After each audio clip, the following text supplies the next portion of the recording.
심은 대로 거두시는 그것은 자연의 법칙이고 하나님의 법칙입니다. 마음으로 믿음과 소망과 사랑으로 심으시고 세우시는 여러분들의 가정이 정말 믿음과 소망과 사랑의 열매로 풍성히 맺어지시기를 주님의 이름으로 축원합니다.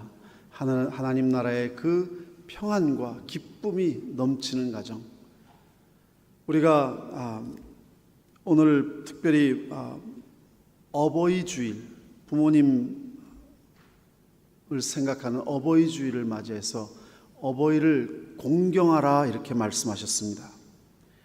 우리는 부모님을 공경해야 됩니다. 만약에 우리가 어머니의 또는 아버지의 마음을 조금이라도 이해할 수 있다면 공경하지 않을 수가 없죠. 성경에 보면 정말 부모님들이 자녀를 위해서 모든 삶을 드리는 모습들이 많이 나옵니다. 현실 사회에서도 그렇고요. 예수님 앞에 딸의 아픔을 가지고 왔던 회당장 야이로가 예수님 앞에 나와서 엎드렸다고 했습니다. 회당장이라고 하면 그 당시에 상당한 지위를 가지고 있었고, 또 그 당시에 그 종교계를 다스렸던 바리새인들이 예수님을 죽이려고 하고 모함하려고 했던 상황이기 때문에 그러한 회당장으로서 예수님하고 말을 섞는 자체만 해도 상당한 문제가 야기될 상황입니다. 그런데 예수님 앞에 와서 엎드렸다고 했습니다.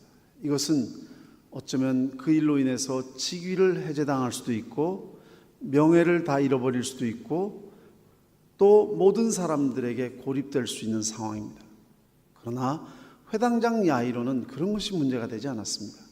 내 딸을 살려야 되겠다는 그 한 가지 마음으로 명예도 직위도 인생도 얼마든지 내려놓을 수 있고 버릴 수 있는 것이 부모님의 마음이죠. 왜 야이로뿐이겠습니까? 여기 계시는 어머니 그리고 아버지, 자식들을 위해서라면은 정말 모든 것을 다 희생하고라도 자식을 위해서 내가 모든 것을 할 수 있다라고 결심하고 결단하는 것이 부모의 마음이죠. 그런데 사실 우리들이 그 마음을 잘 몰라 드립니다. 부모의 마음을 잘 몰라 드리죠.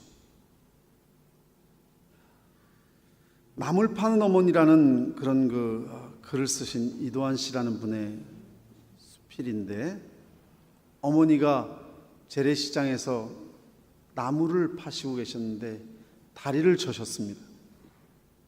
친구들하고 시장으로 지나가지를 않았습니다. 혹시 엄마가 나를 아는 체하고 자기 이름을 부를까봐 친구들 보면은 창피하니까, 너무 초라하고 너무 가난하고 또 신체까지 다리를 저시는 어머니를 혹시 친구들이 알까봐,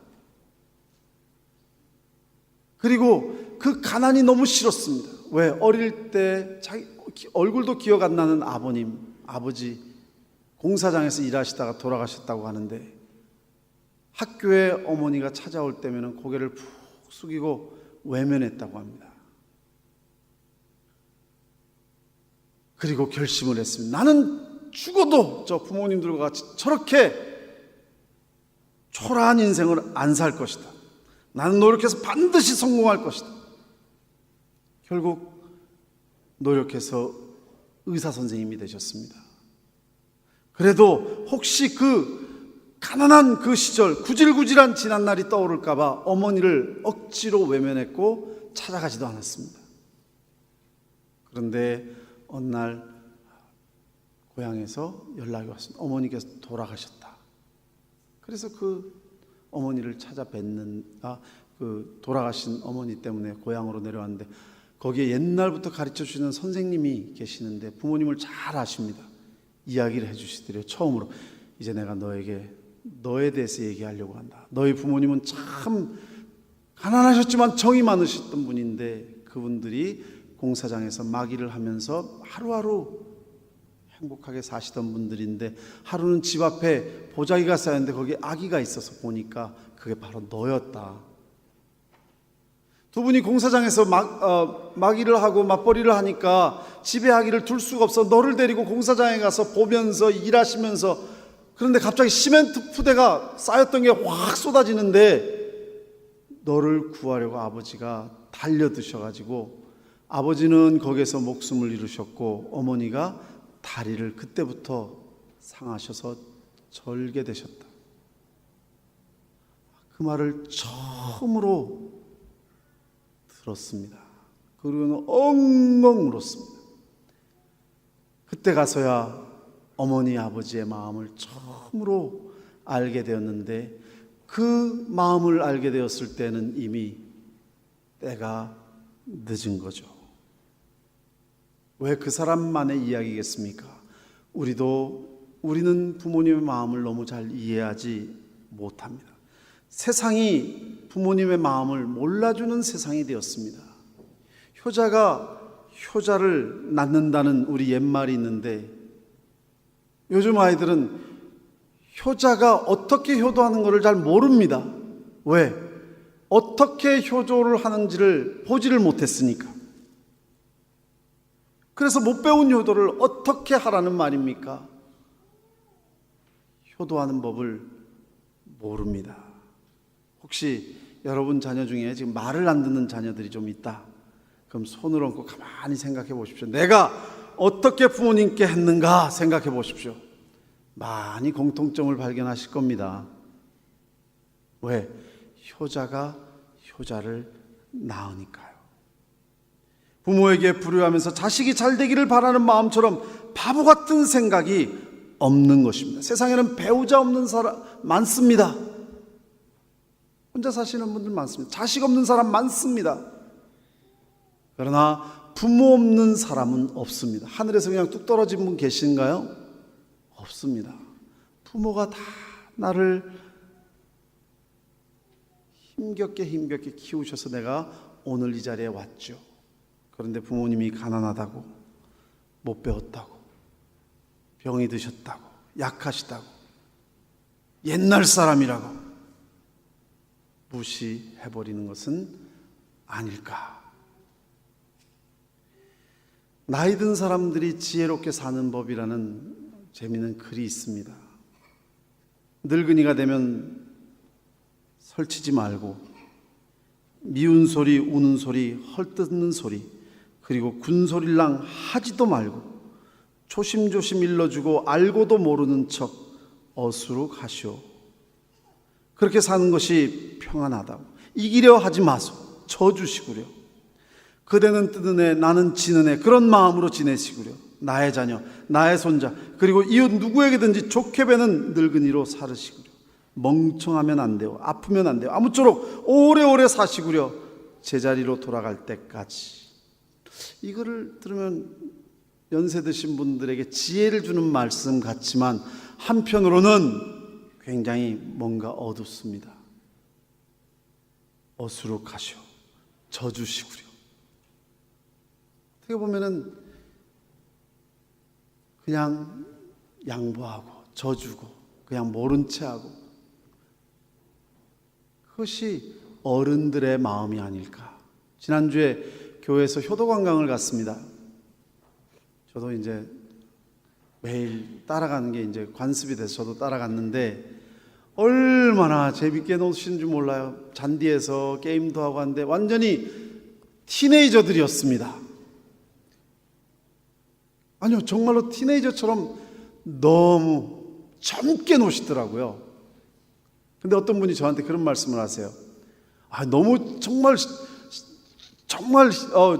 어린애처럼 너무 잘 노시네요. 그랬더니 우리가 양보해서 그렇지 오늘은 뭐 양보할 거 없잖아 그러시더라고요. 그 말은 지금까지 마음은 있지만 젊은이들에게 양보하고 그냥 기다려주시고 이해해주시고 우리가 그런 것들을 배려하지 못했구나 라는 생각을 혼자 오면서 했습니다. 부모님의 마음을 우리가 너무 잘 모르는 것 같다는 생각이 듭니다.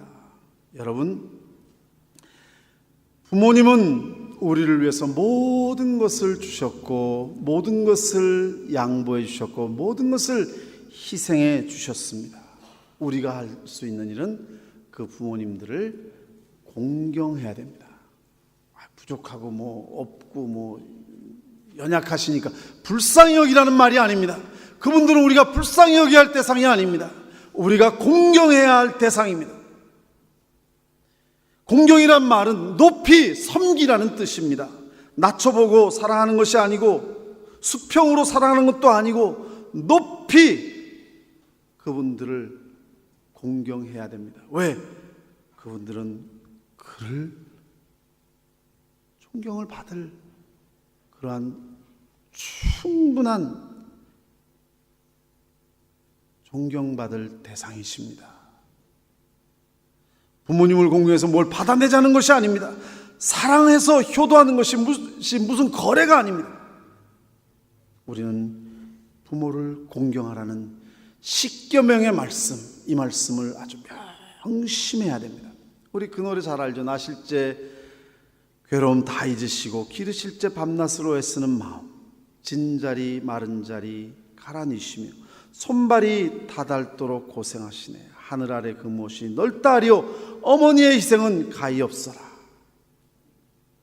어버이 주일마다 우리가 부르는 노래죠. 말을 매년 들어도 마음이 찡하고 눈물이 핑 도는 그런 노래입니다. 왜? 부모님의 사랑이 와닿기 때문에,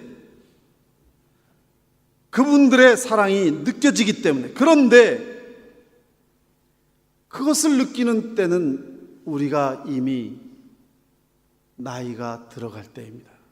내게 자식이 생기고 철이 들고. 그런데 그때는 이미 늦었을 때가 많습니다. 부모님이 기다려주시지 않습니다. 이제 겨우 사랑을 깨닫고 이제 겨우 효도를 하려고 하니까 더 이상 부모님이 계시지 않더라. 사랑하는 성도 여러분, 부모님이 생존하실 때 우리가 잘 경외하고 효도해야 됩니다. 보통 연구 결과에 하면은 태어나면서부터 4살까지가 부모님들의 사랑이 제일 많이 수고가 주어지는 시간입니다. 그렇죠? 정말 갓 태어난 핏덩이를 잠도 못 주무시고 진자리 마른 자리 기저귀 다 갈아주시고, 그리고 밤새 우는 아이를 잠도 못 주무시고 볼 때가 4살까지인데, 문제는 4살 전의 기억을 우리는 아무것도 하는 것이 없습니다. 혹시 4살 전에 기억나시는 거 있나요? 엄마가 나 기저귀 갈아주시더라, 뭐 또 생각이 안 나요. 제일 사랑을 많이 받았을 때인데 그 사랑 받은 기억이 안 나고, 그리고 자라서 하는 말이 엄마 아버지가 뭐 나를 위해서 해줬어, 나한테 해준 게 뭐예요? 이렇게 따진다고요. 그렇지 않나요? 나한테 해준 게 뭐가 있어요? 다른 사람들은 뭣도 주고 뭣도 주고. 진짜 사랑받은 것은 하나도 기억하지 못할 때가 많습니다. 성경은 우리에게 우리를 위해서 모든 것을 주신 부모님의 마음을 기쁘게 해드려라, 이렇게 말씀하시고 계십니다. 25절 말씀을 보니까 내 부모를 즐겁게 하며 너를 낳은 어미를 기쁘게 하라. 그리고 내 아들아, 내 마음을 내게 주고, 마음을 나에게 좀 열고 내 마음을 좀 주라. 그리고 내 눈으로 내 길을 즐거워할지니라.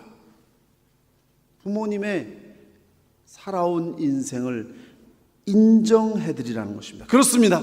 우리가 부모님을 기쁘시게 하기 위해서 첫째로 부모님이 살아온 길을 인정해드려야 됩니다. 그리고 영접해드려야 됩니다.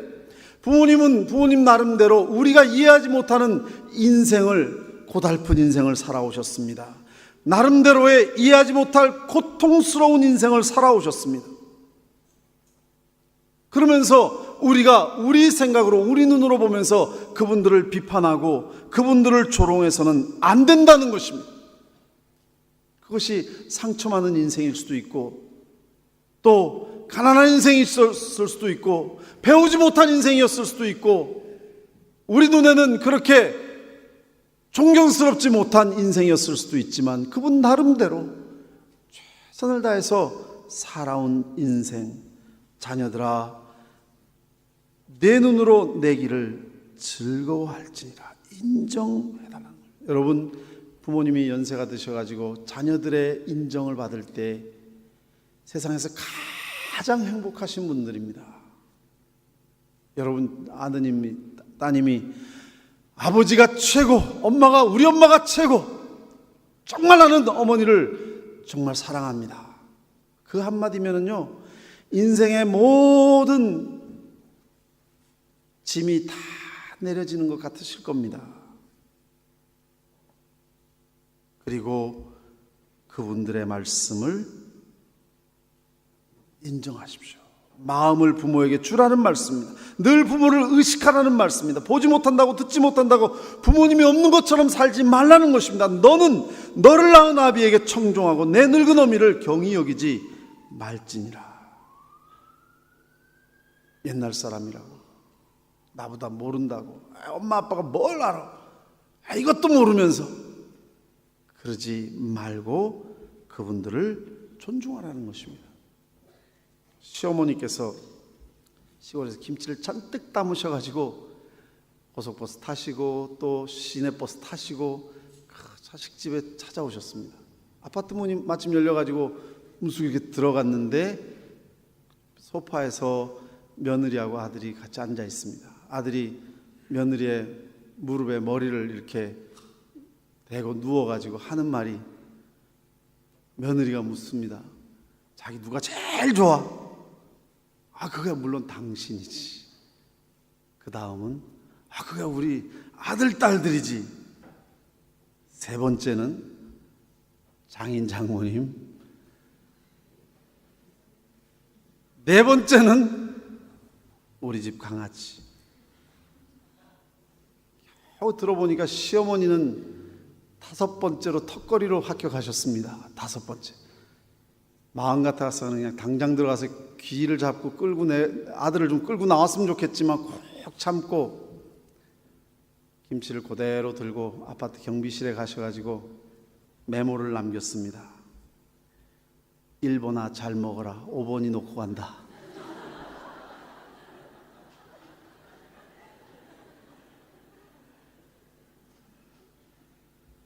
그런데요, 복이 들어오다가도 나가게 될 가정의 모습인 줄 압니다.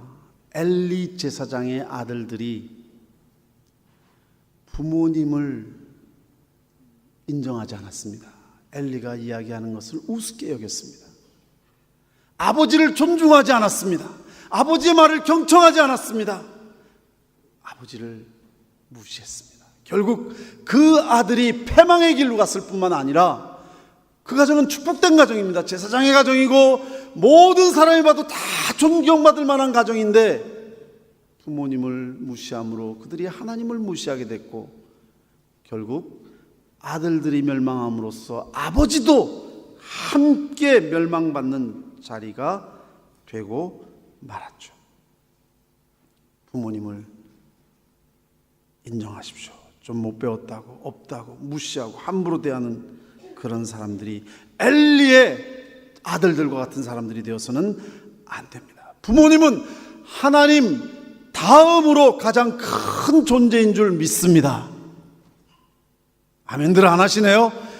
부모님은 하나님 그 다음으로 가장 큰 사람들인 줄로 믿습니다.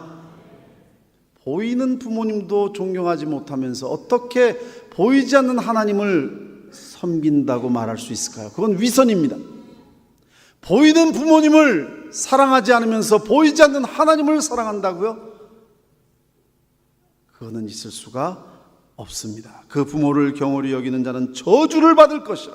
모든 백성은 아멘 할지니라. 신명기 27장 16절 말씀, 여러분들은 이미 아멘 하셨습니다. 지혜로운 아들은 아비를 즐겁게 하여도 미련한 아들은 어미를 업신 여기느니라. 그리고 또 한 가지 부모님을 우리가 잘 섬길 수 있는 방법은 부모님을 구원으로 인도하시기 바랍니다. 물론 여러분들 부모님 중에는 믿는 분들도 계시고 안 믿는 분들도 계시죠. 안 믿는 분들의 경우입니다. 여러분들은 천국과 지옥을 믿습니다. 세상에서 우리가 부모님께 해드릴 수 있는 가장 큰 게 무엇일까요? 선물 중에 선물, 구원의 선물을 꼭 드리셔야 됩니다. 부모님을 지옥에 떨어지게 해서는 안 됩니다. 지옥이라는 게 얼마나 무서우면 말 그대로 지옥 아닙니까?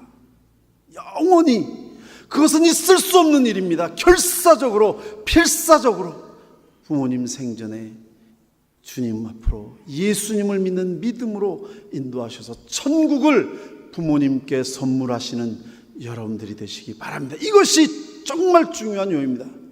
또 더 나아가서 여러분 정말 부모님 돌아가신 다음에 몇 억짜리 무슨 황금 수의를 입히시고 두꺼운 관을 마련하시고 명당 자리에 묘소를 만들어 드리고 그게 무슨 소용이 있습니까? 만약에 주님을 모르고 돌아가신다면은 그거는 불효 중에 불효 아니겠습니까? 주님 앞으로 인도하십시오. 믿음의 선물을 꼭 드리셔야 됩니다. 이 기쁜 소식 복음의 선물을 꼭 드리십시오. 그리고 더 나아가서 내가 믿음으로 바로 살아야 됩니다. 부모님의 소원이 무엇이겠습니까? 내 자식이 잘 믿음으로 말씀대로 살아서 하늘나라에서 함께 만나는 것 아니겠습니까? 바꿔 말하면 자식이 지옥에 떨어진다면 어떻게 되겠습니까? 혹시 여러분 중에 믿음에 방황하시는 분 계십니까? 아직까지 예수 그리스도를 믿는 믿음에 확신이 없는 분 계십니까? 예수 그리스도를 내 부모를 효도하는 마음으로라도 꼭 영접하셔야 되고 말씀대로 믿음으로 이 땅에 사시는 것이 정말로 효도 중에 효도이십니다.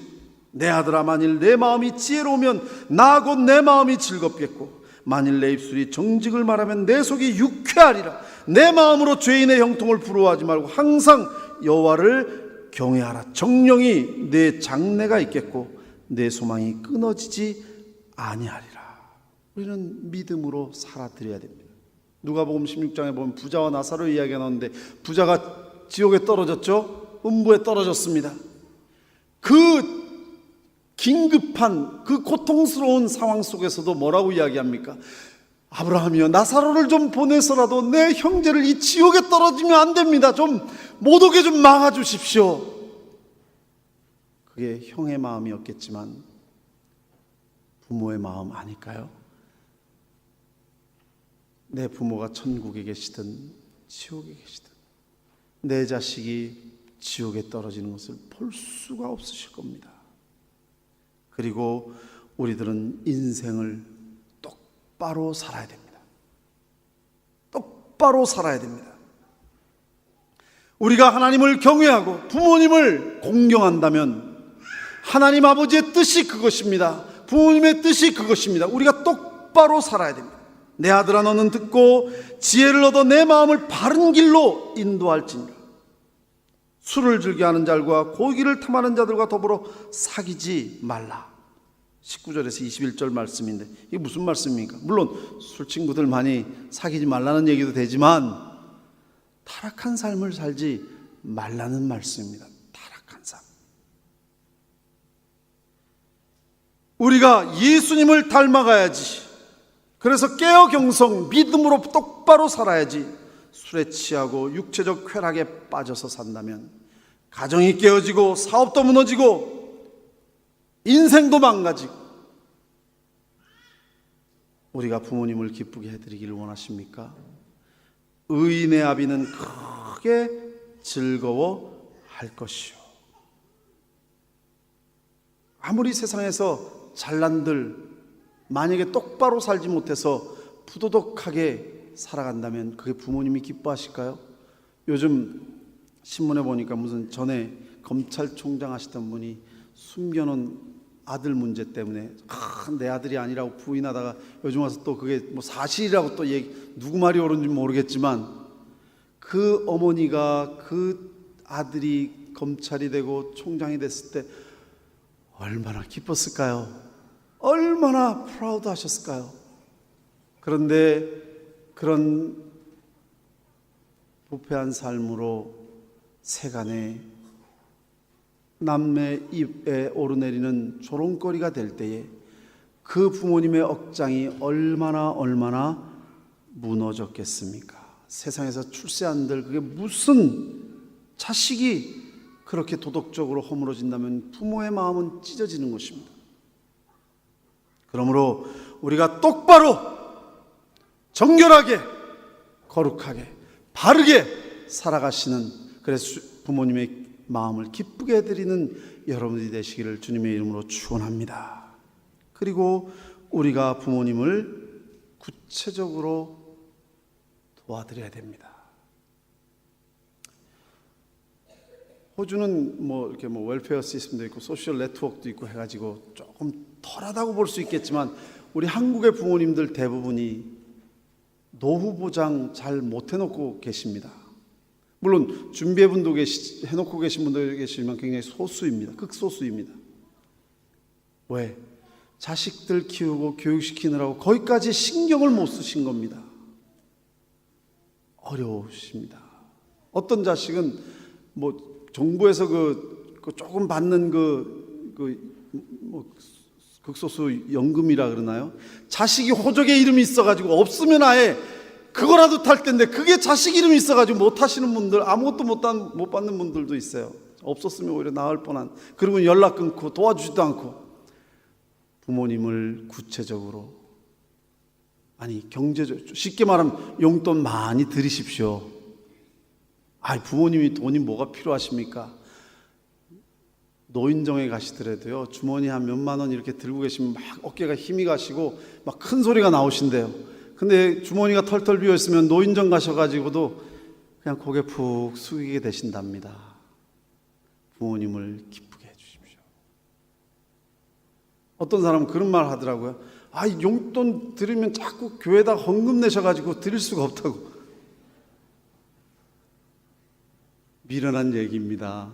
누구 위해서 헌금하고 누구 위해서 기도하시겠습니까? 심은 대로 거두실 겁니다. 여러분들 부모님의 마음은 다 여러분들에 와 계십니다. 부모님을 구체적으로, 제가 용돈이라고 말씀드렸지만 여러 가지 면에서 그분들을 구체적으로 도와주셔야 됩니다. 우렁이는 제 몸에다 알을 낳는데 새끼들은 그 어미의 살을 다 파먹으면서 성장합니다.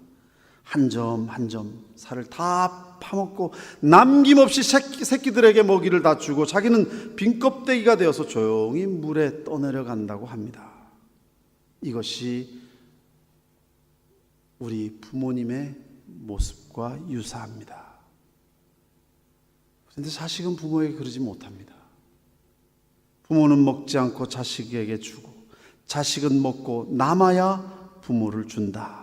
그런 속담인데 요즘은 먹고 남아도 안 준다고 하는 사람들이 많습니다. 한 부모는 10자식을 거느리는데 10자식은 한 부모를 못 거느린다라는 속담처럼 부모님을 섬기기를 꺼려하는 아주 악한 세상이 되었습니다. 우리는 연약한 부모님을 구체적으로 도와야 됩니다. 그분들의 한계를 이해해 줘야 됩니다. 기억력이 감퇴됩니다. 깜빡깜빡 하십니다. 구박하고 또 잔소리하지 마십시오. 그냥 그렇게 되시는 겁니다. 약해지신 겁니다. 행동이 둔화되십니다. 행동이 늦으십니다. 식사하시다가도 흘리시기도 하고 가끔 대소변도 실수하시기도 하고 노쇠 현상입니다. 몸이 늦으시니까 말로라도 좀 뭘 하시고 싶은데 그러다 보면 그걸 잔소리라고 듣기 싫어합니다. 면역 능력도 약해지십니다. 그래서 잔병도 많으시고 감기도 잘 걸리시고 허리 무릎 약해지시고 행동 반경도 좁아지시고. 부모님의 허리가 아프신가요? 여러분들을 업어 키우시느라고 그 허리가 굽으신 겁니다. 무릎 관절이 아프시다고 그러시는가요? 여러분들의 학비를 대느라고 논밭을 기어 다니시면서 일하시느라고 그렇게 되신 겁니다. 치아가 빠지시고 아프시다고 하시나요? 이를 악물고 가정을 세우려고 하시다 보니 그렇게 되신 겁니다. 그런데 우리는 우리 수준에서 부모님을 보느라고 오히려 부모님을 무시하려고 합니다. 내 입장에서 보면 이해가 안 됩니다. 이제는 자녀들을 눈높이 교육한다고 하죠. 부모님을 눈높이로 놓고 그분 입장에서 이해하고 사랑하고 공경하는 우리들이 돼야 됩니다. 지혜로운 며느리가 있었습니다. 서울에서 이제 시집을 시골로 왔는데 말 많은 옆집 아주머니가 시어머니에게 귀뜸을 해줍니다. 요즘 도시 아가씨들이 위아래를 모르니까 시어머니 조금이라도 허점을 주시면 안 되고 처음부터 길을 꽉 잡아야 됩니다. 그 말을 들으니까 그럴 것 같아가지고 어머니가 아침에 좀 안다는 걸 나타내고 신문을 펼쳐놓으시고 한두 시간씩 신문을 보십니다. 근데 그냥 읽으시는 것도 아니고 이놈들이 왜 사회를 이렇게 막 열변을 토하시면서 이렇게 읽으시니까 며느리가 가만 보니까 우리 어머니 참 시사에도 저렇게 능하시고 아침에 한두 시간씩 신문을 보시니까 얼마나 참 지혜로우신 어머니인가. 그래서 그 얘기를 아들한테 했습니다. 남편에게. 어머니가 글을 모르시는데 글을 한두 시간을 신문을 보시는데 글을 모르셔.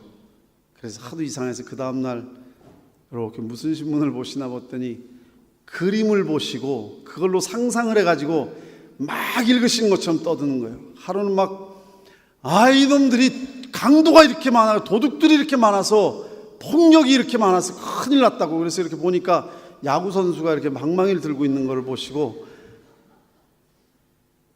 그런데 이 며느리가 지혜롭게 그러게 어머니 대낮부터 이렇게 몽둥이를 들고 다니는 이 나쁜 놈들이 있으니까 마음을 어머니하고 이렇게 맞추는 겁니다.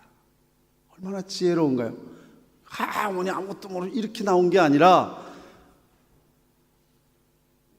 루시라고 하는 며느리가 있었죠. 그 어머니에게 뭐라고 고백하나요? 어머니를 떠나라고 하지 마십시오. 돌아가라고 하지 마십시오. 어머니께서 가시는 곳에 나도 가고 어머니 머무시는 곳에 나도 머물겠습니다. 어머니의 백성이 나의 백성이 되고 어머니의 하나님이 나의 하나님이 되실 것입니다. 얼마나 유쾌한 말입니까?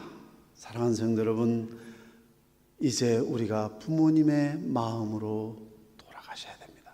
그리고 그분들을 의무가 아니라 진심으로 섬기고 공경해야 됩니다. 그리고 그분 부모님들을 기쁘시게 해드려야 됩니다. 그런데 조건이 있습니다. 부모님이 생존에 계실 때 할 일입니다. 돌아가신 다음에 아무 소용이 없습니다.